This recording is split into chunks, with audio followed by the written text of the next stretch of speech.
श्रीमद् भगवद गीता के पास आपके हर प्रश्न का उत्तर है। चाहे आपकी कोई भी परेशानी हो, कोई भी इच्छा हो, श्रीमद् भगवद गीता आपके हर प्रश्न का उत्तर देती है, आपकी हर समस्या का हल देती है। चाहे वो परेशानी आपके मन की हो या धन की हो या आपके शरीर की हो या आपके रिश्तों की हो, आपको अपनी हर समस्या का उत्तर श्रीमद् भगवद गीता में जरूर मिलेगा। आज हम उसी श्रीमद् भगवद गीता के ऐसे 11 अनमोल उपदेश आपको बताएंगे जो आपकी पूरी जिंदगी बदल देंगे। बस आप इन बातों को वीडियो के अंत तक ध्यान से सुनिए। जो भी व्यक्ति इस वीडियो को अंत तक सुनेगा, उसे अपनी जिंदगी, उसे अपनी हर परेशानी का हल अवश्य मिलेगा। उसे अपनी जिंदगी में जो कुछ भी चाहिए वो उसे जरूर मिलेगा। श्रीमद् भगवद गीता का सबसे पहला उपदेश यही है कि कोई अगर आपका अपना है या कोई आपसे बड़ा है तो उसका अपने प्रति गलत व्यवहार कभी भी सहन नहीं करना चाहिए। ये गीता का उपदेश हमारी जिंदगी से भी जुड़ा है। हम भी अपने मन की अधिकतर तकलीफों को ये सोचकर जिंदगी भर सहते रहते हैं कि ये तो मेरा अपना है, ये तो मेरा बड़ा है, इसको हम कैसे कुछ कह सकते हैं। हम अगर नहीं सहेंगे, कुछ कह देंगे तो हमारे रिश्ते ही खराब हो जाएंगे, हमारे रिश्ते ही समाप्त हो जाएंगे। पर सोचने की बात यह है कि उस व्यक्ति को आप अपना कैसे मान सकते हैं जो आपकी तकलीफों की वजह हो। अपना तो वो होता है जो हमारी तकलीफों को दूर कर दे। तो गीता का ये उपदेश है कि किसी को भी अपना फायदा मत उठाने दो, किसी को भी खुद पर जुल्म मत करने दो, क्योंकि आप जितना सहेंगे लोग आपको उतना सहने के लिए और मजबूर करेंगे। गीता का पहला अध्याय जिसका नाम अर्जुन विषाद योग और दूसरा अध्याय जिसका नाम सांख्य योग है, उसके आरंभ में अर्जुन ने श्री कृष्ण के आगे अपना दुख प्रकट किया है कि हे केशव, मैं कौरवों से कैसे युद्ध कर सकता हूं? ये सब तो मेरे अपने ही हैं। मैं कैसे भीष्म पितामह और द्रोणाचार्य से युद्ध करूंगा, क्योंकि वो दोनों मेरे पूजनीय हैं। इसलिए इन गुरुजनों को मारने से तो अच्छा है मैं भिक्षा के अन्न को खाकर अपने जीवन का गुजारा करूं। और जिन कौरवों से मैं युद्ध करने जा रहा हूं वो सब धृतराष्ट्र के पुत्र मेरे भाई ही हैं, मेरे अपने ही हैं। इन सबको मारने से अच्छा है कि मैं सन्यासी बन जाऊं। तो श्री कृष्ण ने अर्जुन से कहा कि यहां कौन अपना है और कौन पराया है। जो अधर्म करता है उसके साथ युद्ध करना तुझे मोक्ष और मुक्ति देगा। तू अपने इस मन के मोह को त्याग दे, नहीं तो सारा जग तेरी निंदा ही करेगा, तुझे डरपोक कहेगा। बात अपने पराये की नहीं है, बात धर्म और अधर्म की है, बात सही और गलत की है। अगर तू गलत को सहेगा, उसका अंत नहीं करेगा, तो गलत करने वाले को और बल मिलेगा, वो और भी गलत करेगा। इसीलिए मन के मोह को त्याग करके तू युद्ध कर। महाभारत की एक और कहानी भी है। जब अर्जुन के पुत्र अभिमन्यु की युद्ध में मृत्यु हो जाती है, तब अर्जुन बहुत दुखी होता है, रोने लगता है। वो श्री कृष्ण से कहने लगा कि मेरा पुत्र अभिमन्यु मर गया है, मैं ये दुख बिल्कुल भी सहन नहीं कर सकता, मैं भी अपने आप को समाप्त कर लूंगा। फिर भगवान श्री कृष्ण उसे आत्माओं के लोक में लेके गए, जहां अभिमन्यु आनंद से बैठा हुआ था। क्योंकि उसने क्षत्रियोचित व्यवहार किया, इसलिए उसे उत्तम पद की प्राप्ति हुई। जब अर्जुन अभिमन्यु के पास रोते रोते पहुंचा, अपने पुत्र को देखकर अर्जुन बहुत प्रसन्न हुआ। उसे गले से लगाकर कहने लगा कि हे पुत्र, तेरे बिना तो मैं जी ही नहीं सकता, मैंने तो अपने जीवन की आशा का ही त्याग कर दिया है। तो अभिमन्यु कहने लगा कि आप कौन हैं? अर्जुन बोला, मैं तेरा पिता हूं, तू मेरा पुत्र है अभिमन्यु। तो अभिमन्यु कहने लगा कि कौन पिता कौन पुत्र, मेरे हजारों जन्म हुए हैं। किसी जन्म में आप मेरे पिता बनते हैं और किसी जन्म में मैं आपका पिता बनता हूं। आत्मा का न कोई माता होता है न कोई पिता होता है। जब अर्जुन ने देखा कि मेरा पुत्र मुझे पहचान भी नहीं रहा, तो उसका सारा मोह खत्म हो गया। इसलिए गीता के इस उपदेश को ठीक से समझ लो कि यहां कोई अपना पराया नहीं है। जो बुरे वक्त में, तकलीफ के वक्त में हमारा साथ दे, सिर्फ वही हमारा अपना है, बाकी सब पराए हैं। गीता का दूसरा उपदेश यह है कि जो चला गया है कभी उसका दुख मत करो, और जो आने वाला है उसकी बिल्कुल भी चिंता मत करो। जब महाभारत का युद्ध चल रहा था तब अर्जुन ने श्री कृष्ण से कहा कि अगर यह युद्ध हुआ तो करोड़ों लोग मारे जाएंगे। जो सैनिक और योद्धा इस युद्ध में मारे जाएंगे उनकी स्त्रियों का क्या होगा, समाज कैसे आगे बढ़ेगा। और भी बहुत सी बातें अर्जुन ने विस्तार से कही हैं। तो भगवान श्री कृष्ण ने कहा, अशोच्या नन्व शोचस्त्वम प्रज्ञावादांश्च भाषसे गतासून अगतासूंश्च नानुशोचन्ति पंडिताः।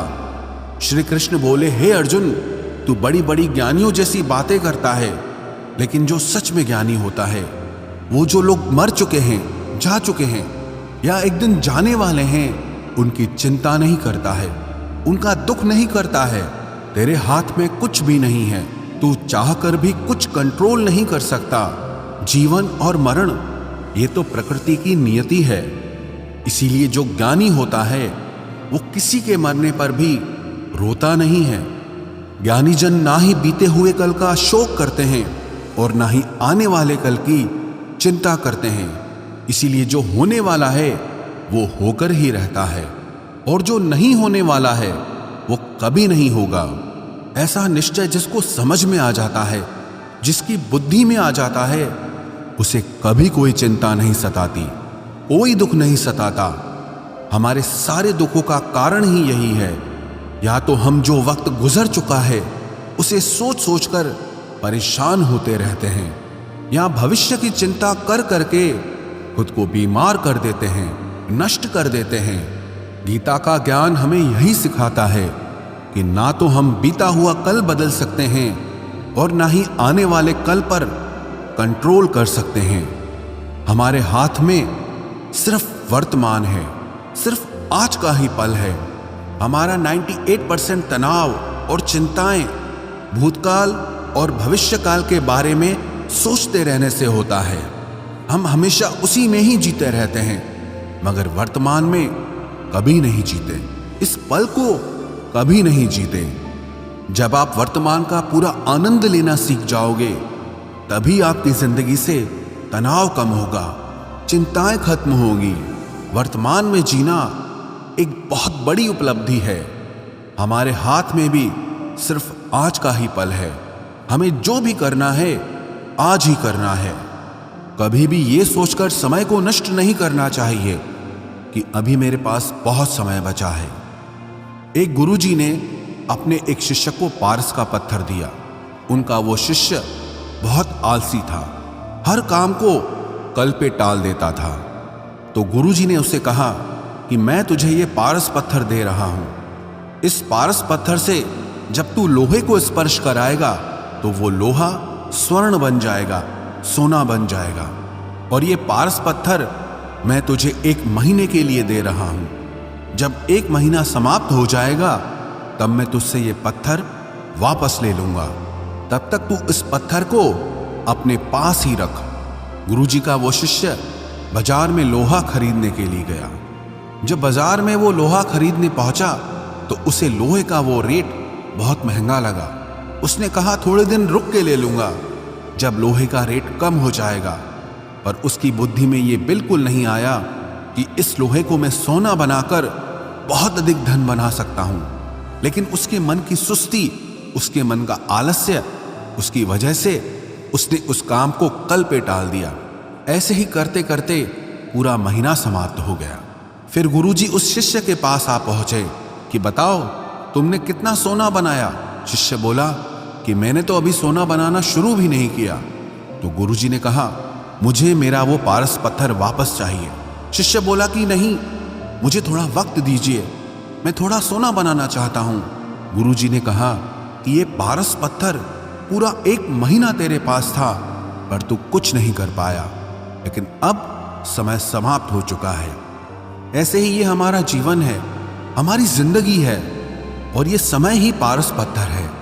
हम समय के एक एक पल से अपने जीवन को सोना बना सकते हैं, लेकिन हमें ये लगता है कि हमारे पास बहुत समय बचा है, एक दिन जिंदगी को जी लेंगे, एक दिन जिंदगी में खुश हो जाएंगे।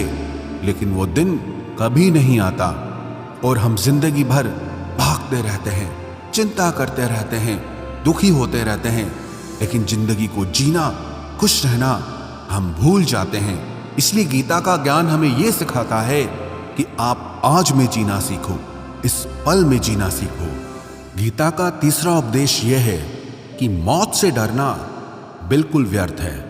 श्री कृष्ण ने गीता में कहा है कि यह संसार मृत्यु लोक है, जिसका भी जन्म हुआ है वो एक दिन जरूर मर जाएगा, जिसका आरंभ हुआ है उसका अंत अवश्य होगा। हम इसे रोक नहीं सकते। जैसे हम रोज कपड़े बदलते हैं, वैसे ही हमारी आत्मा नया शरीर धारण करती है। मृत्यु सिर्फ इस जीवन का एक नया आरंभ है, इस जीवन का अंत नहीं है।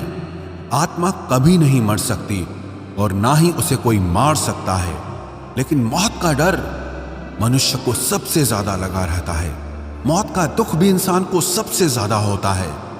एक पेड़ में दो पक्षियों का जोड़ा रहता था। उन दोनों को एक दूसरे से बहुत प्रेम था। उन्होंने साथ जीने मरने की कस्में खाई थी। एक दिन वहां एक शिकारी आया और उसने एक तीर चलाकर वहां पेड़ पर बैठे मादा पक्षी को मार दिया। तो वो अकेला नर पक्षी रोने लगा कि मैं तुम्हारे बिना कैसे जी पाऊंगा, तुम्हारी जगह मेरी मृत्यु आ जाती, मेरा जीवन तुमको मिल जाता। वो रो रो के बहुत विलाप करने लगा। इतने में ही उस शिकारी ने दूसरा तीर चलाया और उस नर पक्षी को भी मार दिया। वास्तविकता में ये कहानी हमारी ही है। हम भी रोते रहते हैं जब कोई मरता है तो, लेकिन हमें ये नहीं पता कि एक न एक दिन हमारा भी जीवन समाप्त हो जाएगा। हम भी उसी मृत्यु के पेड़ पे ही बैठे हैं, लेकिन शरीर का मिटना हमारा अंत नहीं है। श्री कृष्ण ने अर्जुन से कहा कि हे अर्जुन, तेरे और मेरे अनंत जन्म हुए हैं, तुझे कुछ भी याद नहीं है, लेकिन मुझे सब याद है।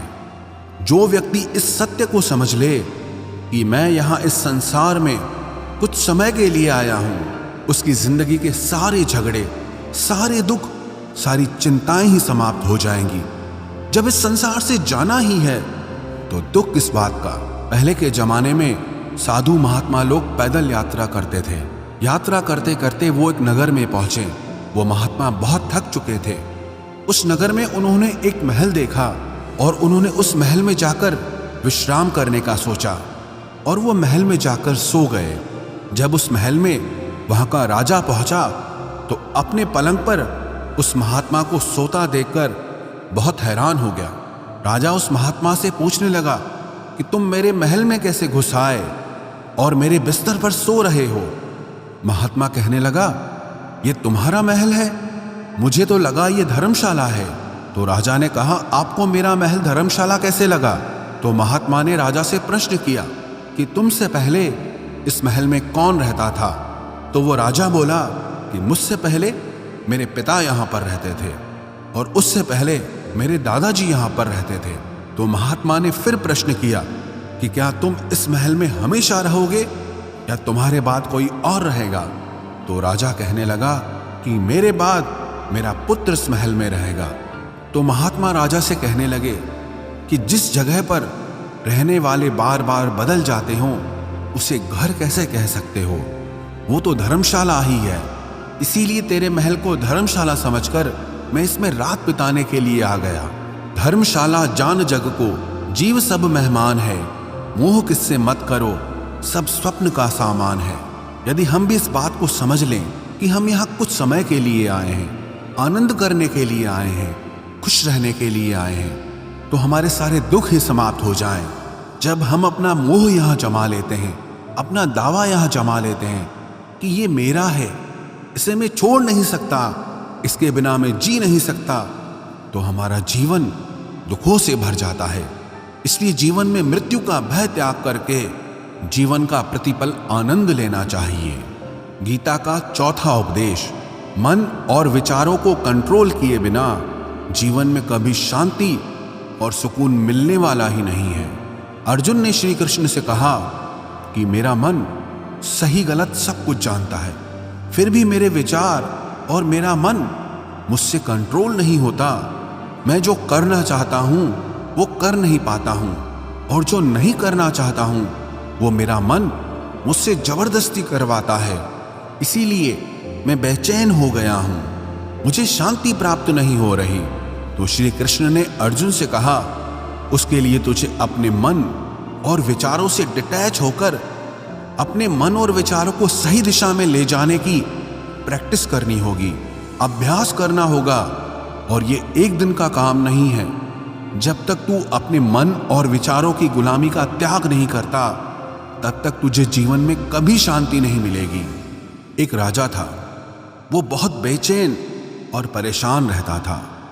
एक दिन वो अपने गुरुजी के पास गया और उनसे कहने लगा कि मेरा मन बहुत बेचैन है, मैं बहुत परेशान हूं, मैंने पूरे संसार को जीत लिया है, सब कुछ है मेरे पास, पर मैं खुश नहीं हूं, मेरे मन में सुकून नहीं है, शांति नहीं है।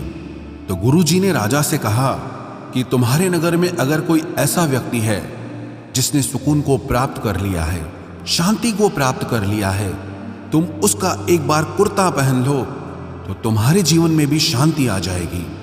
राजा बहुत प्रसन्न हो गया कि ये तो बहुत आसान काम है। वो अपने राजमहल में आया और राजसभा में वो सबसे कहने लगा कि आप लोगों में से जो भी शांत हो चुका हो, जिसे सुकून मिल गया हो, वो अपना कुर्ता मुझे दे दे। वो बदले में जितना भी धन मांगेगा मैं उसे दे दूंगा। सब लोग एक दूसरे का मुंह देखने लगे।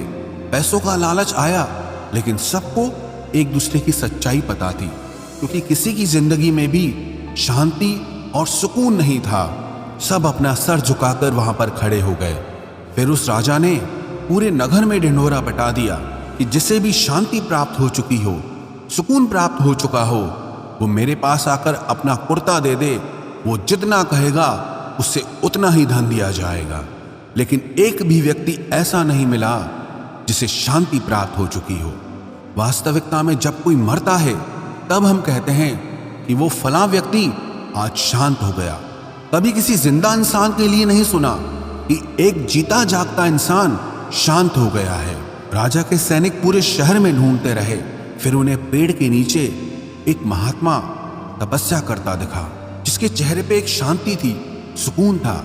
वो सैनिक उस महात्मा के पास आकर पूछने लगे कि क्या आपने शांति प्राप्त कर ली है, सुकून प्राप्त कर लिया है? महात्मा ने कहा, मैं पूरी तरह से शांत हूं। तो सैनिक उसे राजा के पास ले आए। राजा ने उस महात्मा से प्रश्न किया कि क्या आपको शांति और सुकून प्राप्त हो चुके हैं? वो महात्मा कहने लगे, महाराज, मैं पूरी तरह से शांत हूं, मुझे कोई चिंता नहीं, मुझे किसी चीज की लालच नहीं, मुझे कोई इच्छा नहीं है। तो राजा भी बहुत प्रसन्न हो गए कि आखिर वो व्यक्ति मिल ही गया जिसे शांति की प्राप्ति हो चुकी है, जिसे सुकून प्राप्त हो चुका है। तो राजा उस महात्मा से कहने लगे कि हे महात्मा, आप कृपया करके अपना कुर्ता मुझे दे दीजिए, बदले में आप जो मांगेंगे मैं आपको दे दूंगा। वो महात्मा कहने लगे कि महाराज, सुकून और शांति तो मुझे मिल चुके हैं, लेकिन क्या करूं, मेरे पास कुर्ता ही नहीं है पहनने के लिए जो मैं आपको दे सकूं। जब राजा ने उस महात्मा की ये बात सुनी कि इस महात्मा के पास कुर्ता भी नहीं है पहनने के लिए, उसके बाद भी ये महात्मा एकदम शांत है, इसके जीवन में सुकून है। मैं सारी जिंदगी धन को जोड़ने में लगा रहा, दुनिया जीतने में लगा रहा, लेकिन मुझे शांति नहीं मिली, सुकून नहीं मिला, क्योंकि शांति और सुकून बाहर की चीज नहीं है, अपने भीतर की चीज है। इसीलिए जब तक कोई व्यक्ति अपने मन और विचारों को कंट्रोल नहीं करता, तब तक उसके जीवन में सुकून और शांति नहीं आती। और गीता का उपदेश हमें यही सिखाता है कि जीवन में शांति चाहिए तो मन को शांत करना सीखो। गीता का 5वां उपदेश यह है कि वासना, क्रोध और लालच सर्वनाश का कारण है, नरक का द्वार है। जिस भी मनुष्य में ये 3 अवगुण होते हैं, वो हमेशा दूसरों को दुख पहुंचाकर अपने ही सुख और स्वार्थ की पूर्ति करता रहता है। किसी भी चीज की हद से ज्यादा वासना करना और क्रोधी स्वभाव होना और मन में लालच होना उसके जीवन के सुख को समाप्त कर देते हैं, उसके सारे रिश्तों में जहर भर देते हैं। इन्हें नर्क का द्वार इसीलिए कहा गया है क्योंकि जिस इंसान में अत्यधिक क्रोध है, लालच है, वासना है, उसका पूरा जीवन जहर से भर जाता है। उसको मरने के बाद नहीं, जीते जी यहीं पर नर्क का दर्शन होता है। गीता का छठा उपदेश यह है कि सब भगवान एक ही हैं, कोई छोटा बड़ा नहीं है। सब एक परब्रह्म परमात्मा के अलग अलग रूप और नाम हैं। श्री कृष्ण ने गीता के 10वें अध्याय विभूति योग में बताया है कि जितने भी जगत के देवी देवता हैं वो सब मेरी ही विभूति है। मैं ही शिव हूं, मैं ही इंद्र हूं, मैं ही यक्षराज कुबेर भी हूं, मैं ही अग्निदेव हूं, देवताओं के गुरु बृहस्पति भी मैं हूं, समुद्र भी मैं ही हूं, अक्षरों में ओम भी मैं ही हूं, काल का महाकाल भी मैं ही हूं, सारे जगत का नाश, उत्पत्ति और पालन करने वाला भी मैं ही हूं। श्री कृष्ण ने अर्जुन से कहा कि मेरी विभूतियों का कोई अंत नहीं है, इसलिए सब भगवान, सब नाम, सब देवता मेरे ही रूप हैं। इसीलिए तो किसी भी देव या ईश्वर में कभी भेद बुद्धि मत करना, कभी किसी को छोटा बड़ा मत समझना। और गीता का उपदेश हमें यह सिखाता है कभी भी किसी दूसरे के इष्ट को छोटा नहीं समझना चाहिए या इस बात पर झगड़े फसाद नहीं करने चाहिए कि कौन बड़ा है और कौन छोटा है। गीता का 7वां उपदेश यह है, सुख की इच्छा ही आखिर में हमारे दुखों का कारण बनती है। श्री कृष्ण ने अर्जुन से कहा कि मनुष्य जितना सुखों की लालसा और इच्छा करता है उतना ही उसकी इंद्रियां सुख भोग में आसक्त हो जाती है, उतना ही इंसान का मन संसार के सुख और आकर्षण का गुलाम बन जाता है। और जितना सुख के पीछे भागेगा उतना ही उसे दुख के अनुभव से भी गुजरना पड़ेगा, क्योंकि ये संसार का नियम ही है। जो चीजें शुरू में मन को बहुत आकर्षित करती हैं बाद में बहुत दुख देती हैं, और जो चीजें शुरू में मुश्किल लगती हैं, कठिन लगती हैं, बाद में हमें बहुत काम आती हैं। गीता का 8वां उपदेश यह है, जो भी मनुष्य दुनिया के सारे सहारे छोड़कर सिर्फ भगवान को ही अपना सहारा मान लेता है, उसकी हर जरूरत वो ईश्वर पूरी करता है, उसकी हर प्रकार से रक्षा वो परमात्मा ही करता है। अनन्याश्चिन्तयो माम ये जनाः पर्युपासते तेषां नित्याभियुक्तानां योगक्षेमं वहाम्यहम्। जो भी व्यक्ति मुझे ही अपना सहारा मानता है उसका योगक्षेम मैं वहन करता हूँ। योगक्षेमं वहाम्यहम् अर्थात जो चीज नहीं मिली है उसकी प्राप्ति कराना उसका नाम योग है, और जो चीज जीवन में मिली हुई है उसकी रक्षा करना उसका नाम क्षेम है। तो श्री कृष्ण कहते हैं जो मुझ पे डिपेंड हो जाते हैं उनको जो चाहिए वो मैं जरूर देता हूँ और उनकी हर प्रकार से मैं रक्षा भी करता हूँ। गीता का 9वां उपदेश यह है कि इस संसार में हमारा कुछ भी नहीं है। गीता सार में आपने कई बार सुना होगा कि तुम्हारा क्या गया जो तुम रोते हो, तुम क्या लाए थे जो तुमने खो दिया, तुमने क्या पैदा किया जो नष्ट हो गया, तुमने जो लिया यहीं से लिया, जो कुछ भी दिया यहीं पर दिया।